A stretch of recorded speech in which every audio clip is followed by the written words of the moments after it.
Good morning, Janet Gorond here from World Without Wine, and this morning I've got 10 questions for you.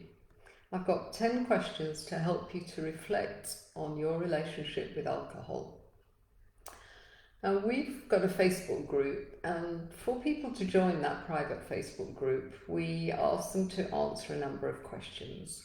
We ask them to describe their relationship with alcohol, and plenty of them describe it as complicated. And I think that's quite interesting and quite appropriate, really, because I've been sober more than 5 years, but I would still describe my relationship with alcohol as complicated.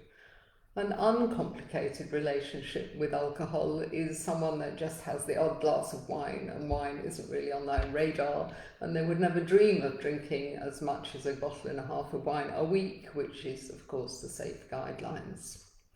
So complicated is the relationship with alcohol that many of us have. Yay, somebody's there. Good morning, Lynette. It's always such a relief. Okay, I'll carry on chatting to Lynette. So whether you're listening to this and you're alcohol free, I know that many of you that kindly tune into the Facebook Live are alcohol free by now. This is even going to be interesting for you. So whether you're alcohol free, or whether you're doing our January challenge, whether you're struggling, or whether you're just sober curious, have a listen to these questions. And taking a break from alcohol, like our January challenge, will give you the mental space to reflect on your relationship with alcohol. And it's a really important thing to do. So if you would like to sign up for our January challenge, by the way, just go to worldwithoutwine.com and click on Earthchild Fundraiser. Those of you that have already donated, thank you so much. We're already at almost 50,000 rand, and we're hurtling towards our target of 60,000, which of course will enable us to help and sponsor 240 children. So let me get started. Question number 1. So don't forget, type your answers into the comments, because I think that'll be fun to go through all those at the end of this.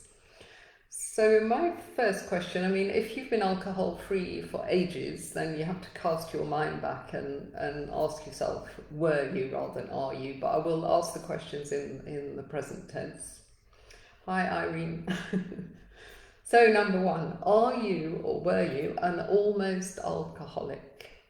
I don't know how many of you are familiar with this term. It was coined by a couple of doctors in a book that they wrote more than 10 years ago now, but it's a really useful term, because I think we should think of alcoholism as a spectrum. Think of it as a line. And at one end of that line, you've got the society's image of an alcoholic, which, let's face it, alcoholics are stigmatized, and people think very often that an alcoholic is like this homeless man in the park, clutching his bottle in the brown paper bag, in rags, practically. And so let's sit our homeless man at one end of the spectrum, and at the other end, you've got someone that's hardly drinks at all. It's not even on their radar, and they have an uncomplicated relationship with alcohol. But the thing is, in the middle of those two extremes, there are millions of us, absolutely millions of us, the majority of people, let's face it. And we're all, many of us moving up the spectrum. Some are quite settled on at the low end of the spectrum, but it's really interesting to see it as a spectrum.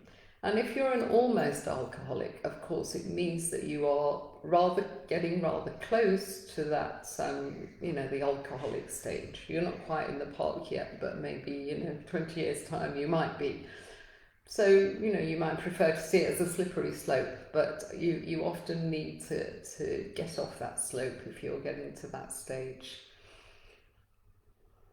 So these guys, the doctors, in their book, they talk about warning signs, and these warning signs are very useful.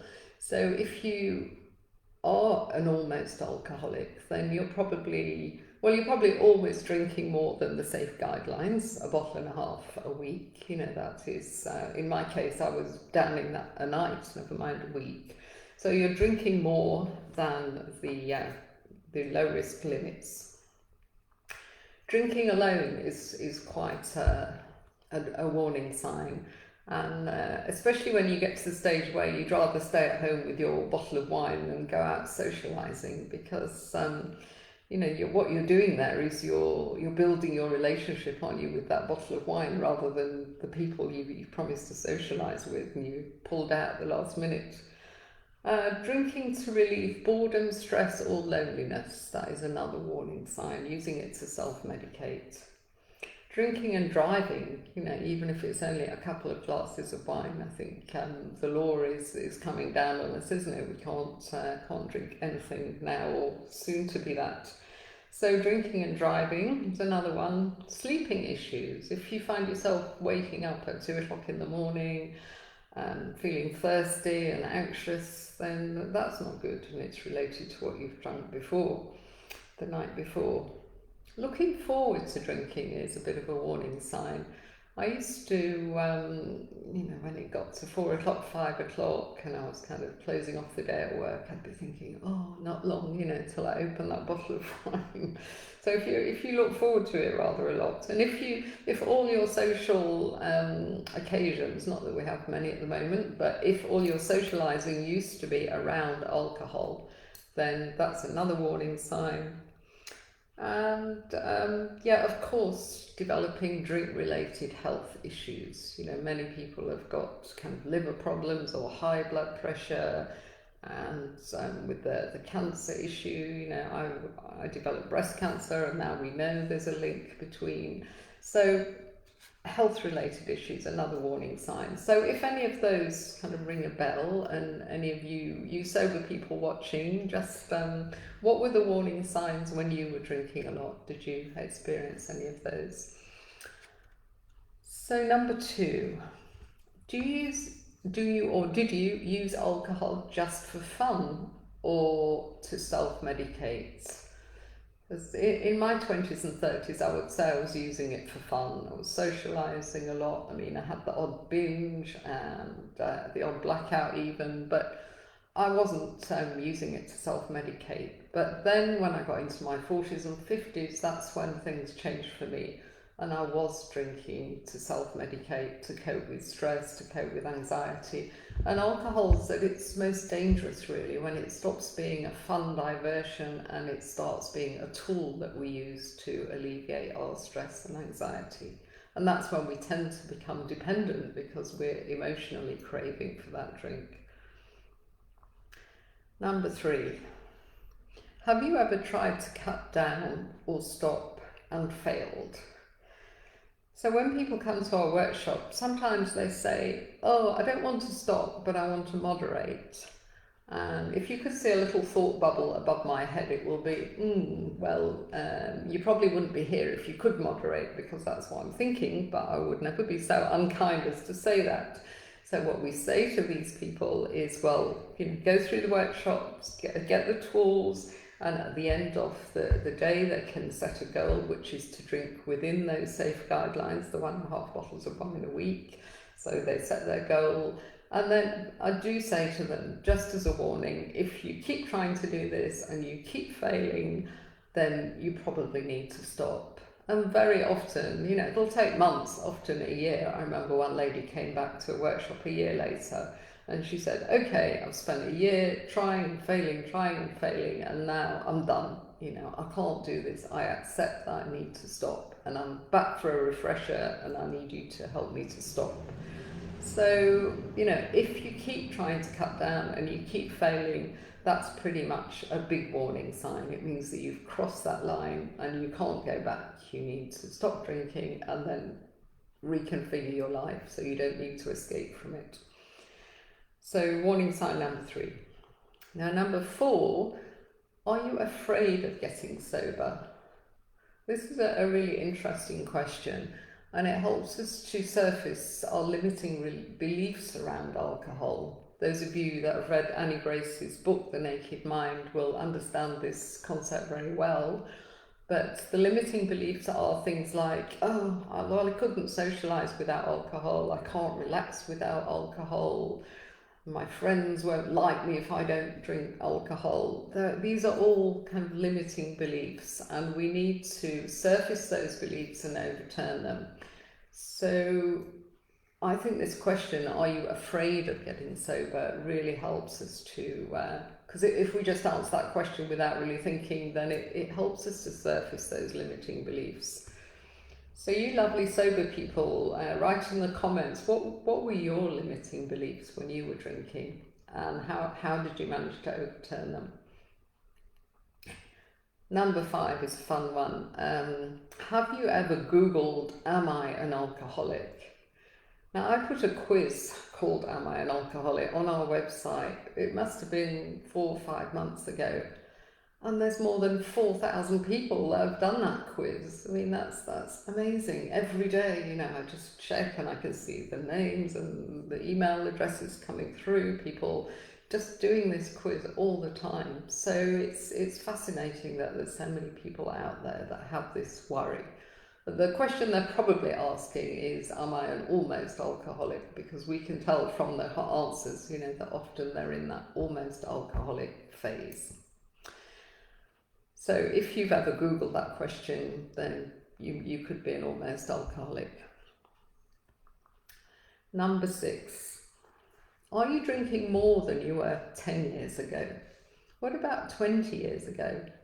I mean, cast your mind back 2011, 2001, what was your job? What was your family situation? What were you doing? Were you drinking more? Were you drinking less? I mean, you lucky sober people will be thinking, oh, well, of course I used to drink much more than I drink now. But that's definitely a warning sign, because it's insidious, it creeps up on us. And what's interesting and rather annoying is that it will increase and increase once you get to a certain stage. It will never decrease, because that's just not how it works. That's not how an addictive drug works. So compare your drinking now to how it used to be. Number 7, a nice topical one for you here. Are you worried about getting COVID? I know I am.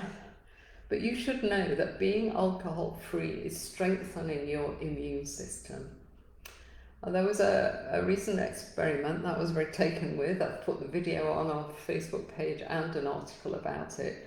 But it was a British TV programme. It was a doctor, and she took a blood test before drinking and after drinking. And all she drank was, it was quite funny when you watch the clip, because she'd gone out with the intention of getting drunk for this experiment, and she ordered herself a nice bottle of Prosecco, and she in an ice bucket, and she sat down with her glass, and I think she drank 2 glasses, seemed to take her ages, and then she got to the 3rd glass and she drank about half, and then she said, oh, I'm done, I can't get through anymore. And it was quite funny, because our kind of people that were watching it, they were going, oh, look at her, lightweight, why is she struggling to get through 1 bottle of wine? So anyway, she was struggling because she wasn't a drinker, but she did it in the name of science.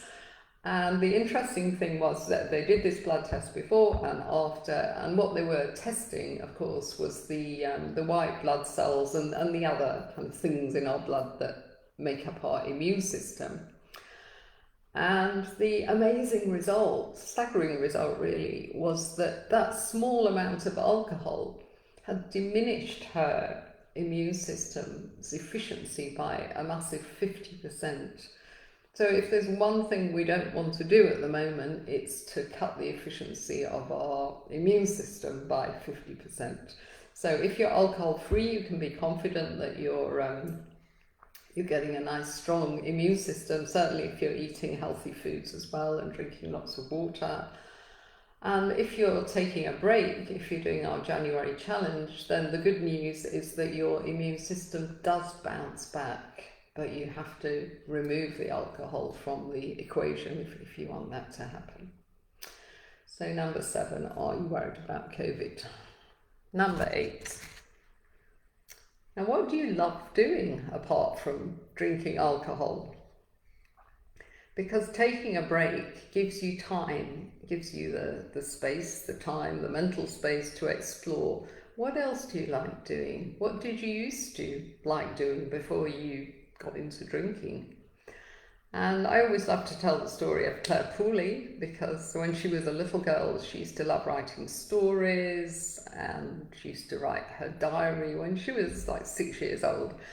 And then as she grew up, she got a good job in corporate, then she got married, then she had 3 children, and then she gave up the job because she couldn't juggle the kids and the job.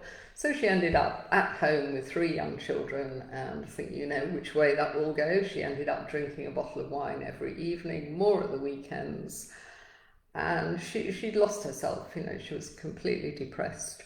And then she gave up drinking, and I think the day that she gave up drinking, she started blogging, and she wrote a blog called Mummy is a Secret Drinker, which is still up there, it's fabulous.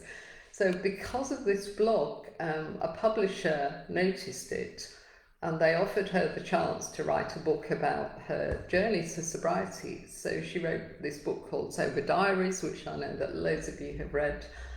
If you haven't, do get hold of a copy. So Claire wrote this book, and then the exciting bit is that another publisher, an international publisher this time, saw that book and approached Claire and said, okay, I want you to write 4 novels. And it turned into an auction because there were several publishers. So she ended up getting a very high value global publishing deal. It was 6-7 figures, I don't know the exact figures, but it was very lucrative, and it's allowed her to, just concentrate on her writing. And I know many of you have read The Authenticity Project, which is the first novel, so there's more in the pipeline. And she also did several creative writing courses. So she never would have done all of that if she was drinking it. She never would have had the time or the energy or the mental space. So I think that's a beautiful story of someone getting back in touch with what they love doing, and with her it was writing. So what is it with you? Write it in the comments. Number 9. What did you achieve in 2020? Now, I often say at the moment, if we're staying alive, then we're achieving something. But apart from that, try and apply that question to your drinking. I know that many people watching this in our community, that they would probably write down ditching the drink was their number 1 achievement, and it's a huge achievement, so I would agree with that. And even if you've only achieved some sober stretches, then that's still an achievement. Even if you've got one of our trackers and you're just marking off a few alcohol-free days there and then, it's an achievement, because what you've done is you've raised your awareness around alcohol, and that is the first step. You have to find out what is going on, you have to analyse your patterns, and then you can make some serious changes. So what did you achieve last year when it comes to drinking, and what's your goal for 2021? If you're sober, I imagine you want to clock up another sober year. I haven't come across anybody yet that's been sober for a year or more and has said to me, well, I've been sober for a while, but I'm a bit bored with it now, I'm going to go back to drinking. It just doesn't seem to happen, because we tend to love our alcohol-free lives. And so maybe your goal is just to take a break, and you're doing our January challenge, but if at the very least, try and be aware of your drinking behaviour. Be aware that drinking more than 1.5 bottles of wine a week is going to have an effect on your mental and your physical health. So at the very least, be aware. And if you want a bit of help, join our Tribe worldwithoutwine.com membership. Number 10, last but not least, this is a heavy one actually, this is the big one. Have you discovered the purpose of your life yet?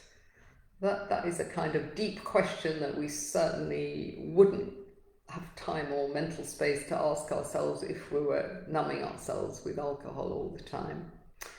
But there's a quote by Viktor Frankl, who I know many of you know and you've read his amazing book. but a quote by him that literally changed my life because it just changed the way that I perceived life.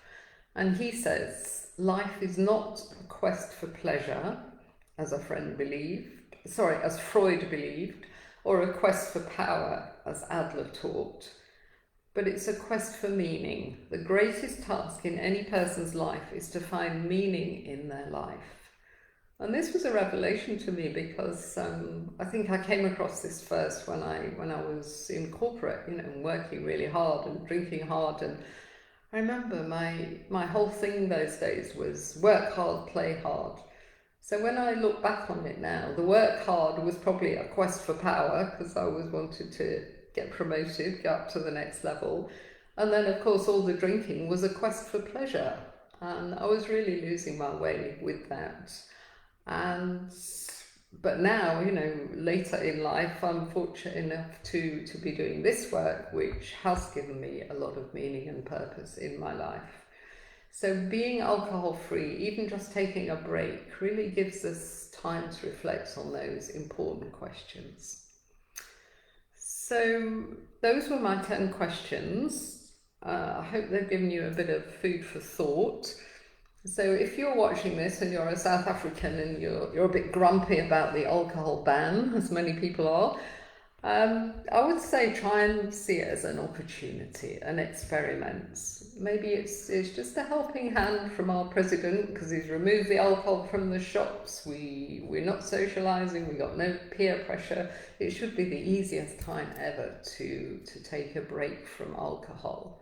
And even if you have no intention to give up entirely, then just try it. It's an experiment. Take a break, keep a diary, and you might find some things you weren't expecting there. If you're not yet doing the Dry January Challenge, please sign up. It's worldwithoutwine.com as child fundraiser. So I can see I've got 21 comments. How exciting. I'm going to look at that now. Okay, Lynette. Hi, Lynette and Irene and Lynette. I can't see Lynette as a homeless person, but all right, we'll agree with you there. Yeah, waking up at 2 a.m. Oh, I still remember those moments, that anxiety and that, oh my God, what did I do? What did I say? I used to look across at my sleeping husband trying to work out if he was cross or not, or sulking. Yeah. Initially using it for fun and then self-medicating. Hi Carla, lovely to see you. Yeah, reconfigure our life so we don't want to escape from it. That's the goal. Yeah, so much to enjoy on this side. I can't imagine Carla and you ever saying, oh, I think I'll start drinking again, even though you're in the wine industry. Because especially now you've signed up to be a sober buddy. Are you afraid of getting sober? Yeah, if Colin can do it, so can you. Anyone watching this that isn't familiar with our podcast, Goodbye to Alcohol, I've got a lovely interview on there with Colin. Do check it out. Irene's looking forward to a sober life. Well, you're getting there, aren't you, Irene? You've done your 66 days and you're getting there. I hope you saw Janice's blog this week. I thought of you when I published it. And my self-limiting belief, life would be without colour and nothing to look forward to. Me too. I still remember when I decided I was going to give up. I was very resolute that I would give up, but I had this kind of feeling, okay, well, I've had an amazing kind of life, and but that's it. I've got to stop now for my health, and it's all going to be very boring, but I'm quite old now, so I'll just stay home and read books. I never imagined that it was going to open all the doors that it has. Not setting so Mrs. Smacky. Is Mrs. Smacky on yet? Remaining sober. First Facebook Live, yay. Lynette and I can notch up Facebook Lives. And my 2021 is Instagram TV. Wow, that was stressful yesterday. A new tech to conquer. Oh, Lucy. Hi, Lucy. You've done the poems already, have you? Life is more meaningful. To live in the moment. Yes, that's amazing, Lucy. You certainly can't live in the moment if you're drinking because you don't really feel the moment. Try a sober sprint. You never know how good it'll be till you try. Yeah. Awesome. Oh, we haven't got Flick, have we, this week? I'm missing Flick. We'll find out where she is. I'm sure she'll come to the Zoom cafe tomorrow, what I'm talking about. Yeah, so Zoom cafe, new time, so some of our American friends can come. So 4:30 this afternoon, and hope to see some of you there. So it's time for my coffee. Bye everyone. Thanks for coming.